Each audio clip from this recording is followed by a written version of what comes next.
So let's talk about something pretty fascinating happening in the trucking world. The company Saia just released its latest earnings, and it tells a really contradictory story. They just had a record-breaking quarter for sales, but somehow Wall Street was not happy. How does that even happen? Well, we're going to break it all down. And that right there is the million-dollar question, isn't it?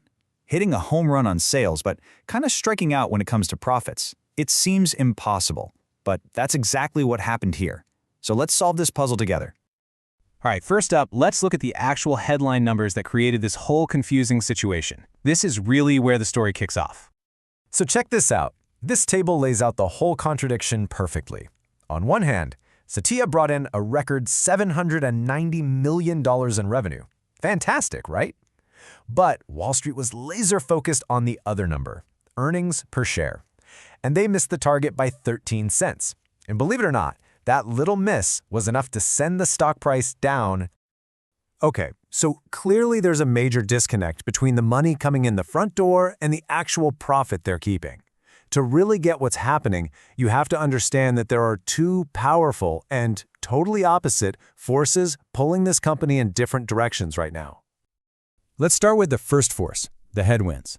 Think of it as a storm of rising costs that put a major squeeze on Saia's profitability. Here's how it worked. To really get these costs, we have to talk about something called the operating ratio, or OR for short. Just think of it like an efficiency score for the company. It basically asks, for every dollar we make, how many cents do we have to spend to make it? And with this score, lower is always better. In the fourth quarter, Saia's operating ratio clocked in at 91.9%. Now, in plain English, that means for every single dollar in revenue they brought in, they had to spend almost 92 cents just on operations. That leaves just a little over 8 cents in actual profit. But here's the real kicker. Just 1 year ago, that number was much healthier. It was 87.1%. So jumping from 87 to almost 92%, that's a huge drop in efficiency. And that right there is the main reason why those record revenues didn't translate into record profits. So why the big squeeze? Well, it wasn't just one thing. It was really a perfect storm of factors all hitting at once. They got hit with an unexpected, almost $5 million charge for some old accidents. On top of that, insurance costs are just going up everywhere. Then you have higher depreciation because of all their new investments. We'll get to that in a second. And to top it all off, the economy's been a bit soft, which meant less freight to move around. But that's only half the story. While all those costs were creating a huge challenge, Saia was also in the middle of executing a massive long-term strategy. This is the positive side of the equation, and it's what explains that incredible record revenue. And what a strategy it is! Over the past 3 years, Saia has poured a staggering $2 billion into its business. I mean, this isn't just an investment. It's a massive, all-in bet on the company's future. And that $2 billion wasn't just for new paint on the trucks. No way. It was used to completely transform Saia from a really strong regional company into a true coast-to-coast national carrier. Now they can compete for the biggest customers in the entire country. Okay, so they spent a fortune. The big question is this $2 billion bet actually starting to pay off? Well, the early signs are pointing to a definite yes. Let's look at the evidence. You know, Saia's CEO, Fritz Holzgrafe, really just nails it with this quote. The strategy is pretty simple at its core. A bigger network means you can solve more shipping problems for bigger customers. If you're everywhere, you can win business that you simply couldn't touch before.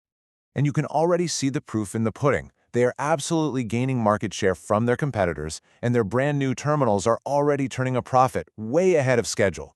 But what's really impressive is the jump in service quality. They've hit a record low for damaging cargo, and they've cut preventable accidents by 21%.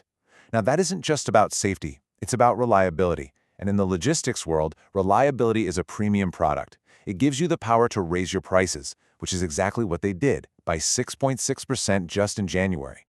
So this brings us to the final piece of the puzzle. They've spent the money, they've built the network, and it's already starting to work.